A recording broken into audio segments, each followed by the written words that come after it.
Hi everybody, and welcome to this series of holistic piano wisdom nuggets.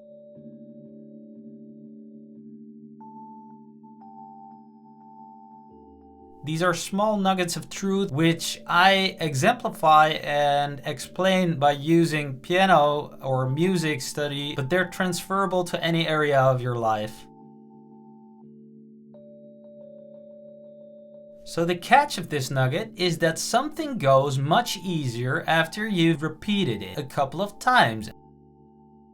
However, in the real world, this never happens. You don't get the chance to rehearse before actual execution. The quick solution to this is to practice in short bursts to throw yourself off guard and prepare yourself for the moment of execution, getting it right the first time. So imagine that you're going to sit with your instrument for the first time today and that you're going to practice the most difficult, latest thing that you've learned. Now the chances are quite big that you're going to make a mistake in that, right? Because you haven't yet mastered it. So you go and practice it. But what exactly does that mean, practice?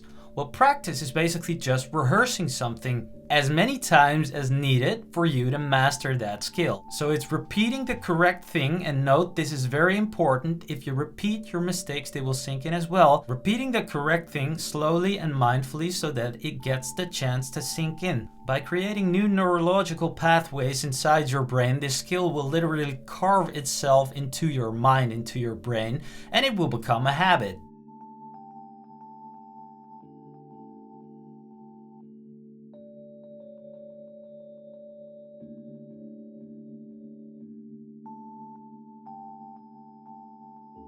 Now take a look at this graph. As you can see in the graph, the more you repeat something when you're practicing, the better you'll get at it. The more and the higher your fluency level will become. Now when you stop rehearsing, your fluency level will gradually drop over time. Now as you can see over here, if you pick something up for the second time, your fluency level is able to get a little bit higher than the first time.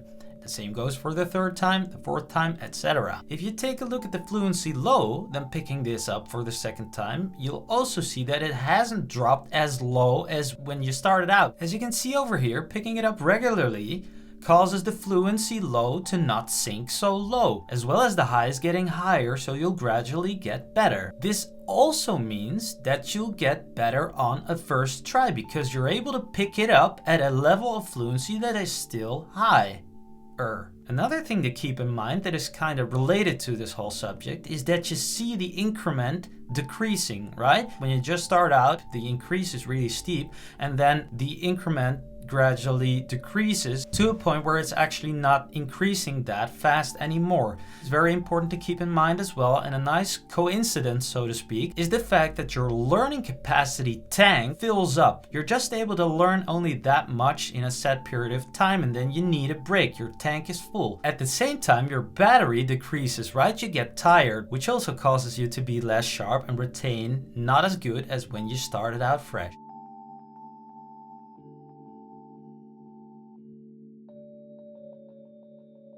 So the takeaway here is to accustom yourself to the moment of instant execution by starting over often and practicing in shorter bursts. This is also much closer to real life situations because if we're being honest, when in real life do you get the chance to rehearse a couple of times before you have the actual execution? And obviously this doesn't just go for musical execution, but this is true for all things in life. So how can you get practical with this? My tip is to start dividing your time up by 4. Now this could be, for instance, you've planned 40 minutes of study time on a specific day in the week, whether that is studying for your instrument, studying ear training, or maybe just practicing a whole other thing than music. Then just chop that up in 4 blocks of 10 minutes and spread them out over the week.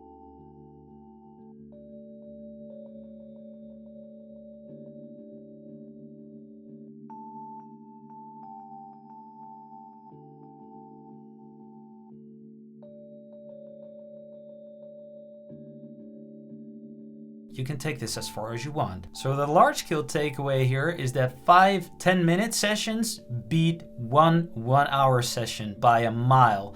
Practice in short bursts to prep yourself for real life situations and also to amplify and effectify your practice time. That was it for this video. I want to thank you for watching. If you liked it, then please hit the thumbs up, like it, share it, leave a comment. Don't forget to subscribe here on YouTube. Get over to my website and I hope to see you next time. Thanks for watching. Bye bye.